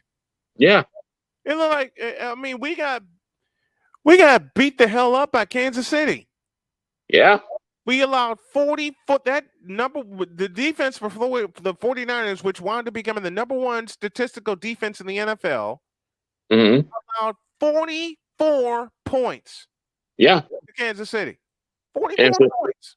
People were thinking, okay, we got, I don't know why, but we got Dallas, we got the Giants, we got the Eagles. It was basically going to be pretty much anybody from the East and maybe the Seahawks. That was what people were looking for in terms of like who's going to come in. So a dark horse like Frisco comes out. And right after you said, I think that the 49ers are going to run the table, they go ahead and run the table. I partially said that from the heart.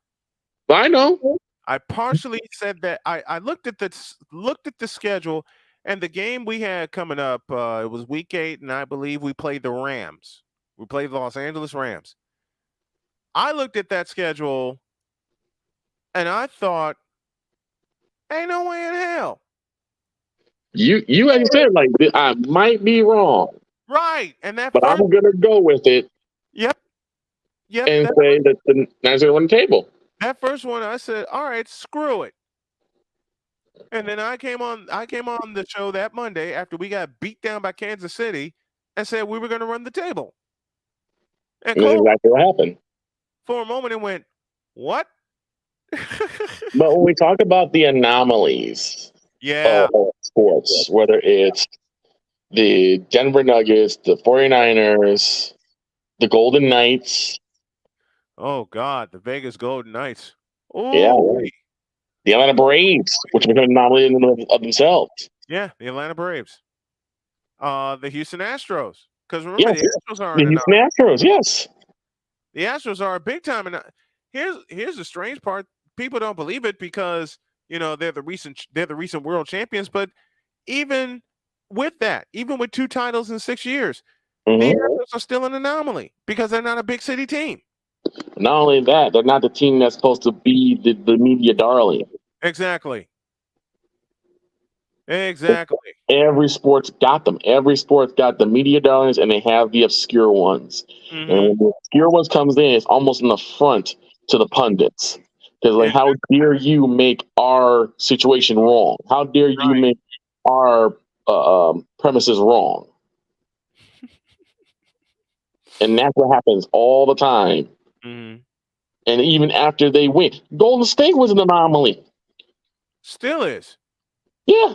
Still is. 4 titles in 9 years. Still is. Golden State was an anomaly. Because in the end, it comes back to the media darlings.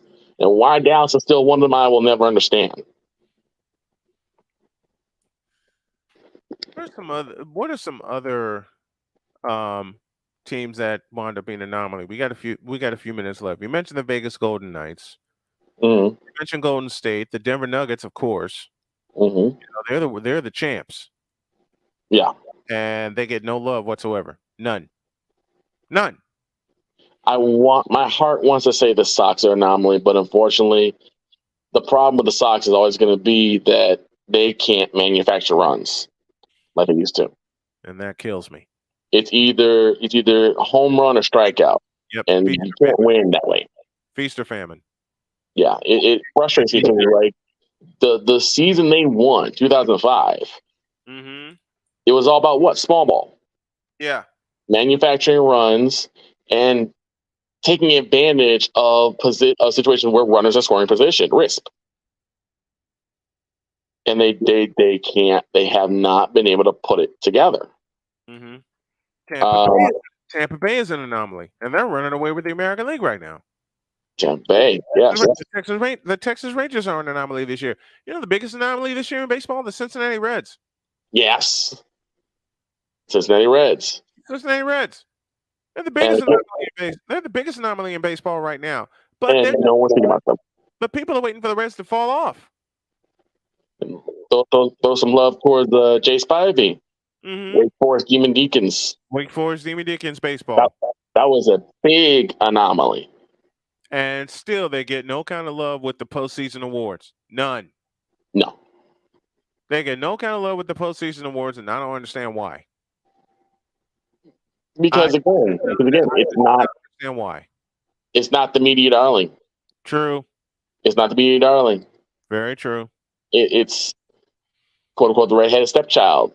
Okay. Let's go back to football. As we're talking about anomalies here. Mm-hmm. Why is everyone not? Why did everyone? You can answer this better than I, because I only looked at it full from one side. Why is it that everyone did not give San Francisco their shine when they beat the Cowboys? Why is that? Well, tell me why in the blue hell is that? It's a twofold answer. All right. Because one side said, well, duh. Of course they were going to beat them. Right. And then all the Cowboys nation was like, we'll get them next year. Oh, jeez. That's the best I can give you, is that there were two schools of thought. On one side, the knowledge people were not surprised because it was like, well, yeah, they have more weapons than we do. Mm-hmm. Deebo Samuel, hello. Mr. Bosa, hello. Brock Purdy, hello. Brock Purdy, hello. Exactly. What did the Cowboys really have to combat the 49 offense and defense? Not a dadgum thing. I mean, Parsons, yeah. Mm-hmm. A more mentally sound Zeke Elliott, sure. Dak Prescott that was actually acting like a man, yes. But we didn't have those things. No. We had madly inconsistent players. That's an understatement. And then, like I said, the moronic Republic of Cowboys Nation said, next year, we'll get them. And they just go with that. Not even look at the fact that your dancing clown of a coach said, let's put our star running back as a center for the last play of the season. You did not say dancing clown of a coach. Yes, I did. You did not say dancing clown of a coach. You Kenny did not Rogers. say that to me. You a fool, and I love you. It's just maddening, man. And It is. and unfortunately, because of that, Mm-hmm. San Francisco was kind of left in this kind of a lull. Right. One side saying, well, we knew they were going to win, so why are we really celebrating? The other side saying, well, we'll get them next game. And so no one sat there and said, oh my God, the Niners went from being one of the worst teams first half of the year to now being one win away from a Super Bowl appearance. Mm-hmm. And that's sad. Yeah. It gets worse each week. Dear Lord. It gets worse each season. It does get worse each I season. already have my Discord being flooded with people saying, we're going to get a Super Bowl next year. Cowboys Nation, we them boys. We about to do it. And you wonder why I get so frustrated very easily. You wonder why I get so frustrated, because I got to take the brunt of the punishment from all non-Cowboys fans. See, at least you know what's going on. Oh, I do. But once I say I'm a Cowboys fan, I take a beating like no other. I get it. I get it. To me, Mr. Dietz, and a couple others, like, oh, Lord, we're going to have to explain this to everybody else who thinks we're just mumbling idiots. Exactly. Thank you, Victor, for riding to the rescue and pinch hitting. I appreciate you. Not a problem. Thank you for letting me ramble. All right. Thanks, man. No problem, brother. Oh, Lordy. I'm going to go ahead and get the heck up out of here. and say thank y'all for watching this afternoon. Thank you for letting me ramble this afternoon. I appreciate you. I'll be back on task tomorrow. I promise. And so will Mike Debate. See you tomorrow. God bless y'all.